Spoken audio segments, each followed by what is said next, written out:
Ngerenovasi kamar dari yang bentuknya kayak gini jadi kayak gini. Halo guys, balik lagi sama aku Dias Ataya di channel YouTube Ada Ilmunya. Jadi kali ini aku mau cerita tentang renovasi kamar yang sudah lebih 1 tahun yang lalu ya. Aku mau bikin konten cuma lupa-lupa terus dan juga banyak penundaannya.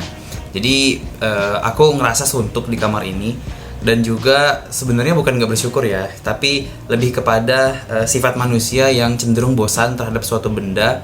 Dan kurasa perlu modifikasi untuk merasakan senang, merasakan suka kepada sesuatu yang kita punya. Dan sebenarnya udah lama, jadi nggak perlu ganti yang baru gitu ya, maksudnya kamar ini gitu. Jadi aku ngerasa kamar ini terlalu banyak warna, kemudian terlalu banyak barang, dan juga rasanya jadi sumpek gitu ya, dan nggak ada estetiknya sama sekali gitu.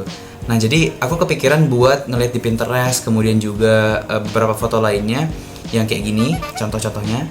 Jadi aku bisa lebih nyaman di kamar ini. Dan aku tuh tipenya naturalis ya, karena aku suka melihara tanaman, kemudian juga merawatnya. Dan aku kepikiran buat nuansa itu di kamarku. Jadi aku lebih senang dan lebih nyaman gitu. Dan karena tadi terlalu banyak warna ya, konsep naturalis itu lebih cenderung kepada earth tone. Jadi aku pilih warna coklat, krem, kemudian hijau yang 1 ton gitu warnanya. Nah kemudian aku merancang anggaran untuk merenovasi kamar ini dari hal yang harus diganti, kemudian apa yang harus dibeli baru, kemudian juga apa yang mau dicat. Itu kurang lebih 1 sampai 1,5 juta. Itu anggarannya aja. Jadi aku punya hitung-hitungannya. Kemudian setelah aku survei tempat, dan kurang lebih cuma habis 1 jutaan gitu. Jadi bisa saving 500-nya gitu kan. Nah kemudian untuk proses pengerjaan ini kurang lebih sampai 5 hari ya. Jadi 2 hari pertama itu aku ngeluarin barang, dan yang paling berat itu kasur dan lemari. Kemudian aku juga minta bantuan bapak aku untuk ngeluarin, termasuk meja ya, meja ini yang besar. Kemudian aku mikirin konsep minimalis. Jadi minimalis itu bukan barang yang estetik dan juga kecil, tapi minimalis itu lebih kepada sedikitnya barang.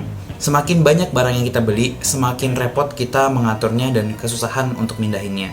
Jadi minimalis itu konsep yang lumayan modern ya gitu, dan juga lebih nyaman gitu. Salah satu benda yang gue keluarin itu lemari besar.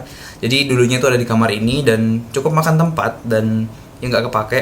Dan juga lemari dinding ini itu isinya barang-barang bekas dan juga bahasanya tuh gudang, tapi jadi nggak kepake, nggak difungsikan lemarinya. Akhirnya lemari yang besar aku keluarin, dan lemari baru baju-bajuku itu aku taruh di lemari dinding ini, jadi bisa difungsikan kembali.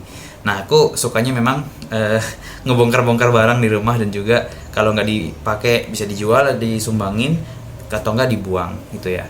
Nah kemudian itu aja sih dari semuanya, dari warna, kemudian kenyamanan, kemudian mindahin barang, konsep minimalis. Dan aku ngerasa sekarang lebih nyaman di rumah,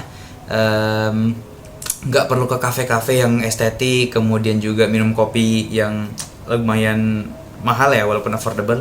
Sekarang bisa nyantai di rumah, wifi-an, ASEAN, terus juga ada kopi di rumah, tinggal bikin sendiri, bisa nambah kalau kurang, dan juga bisa makan, kalau capek bisa tidur.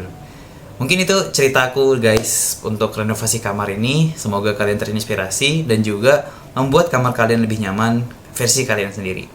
Terima kasih dan sampai jumpa di video selanjutnya.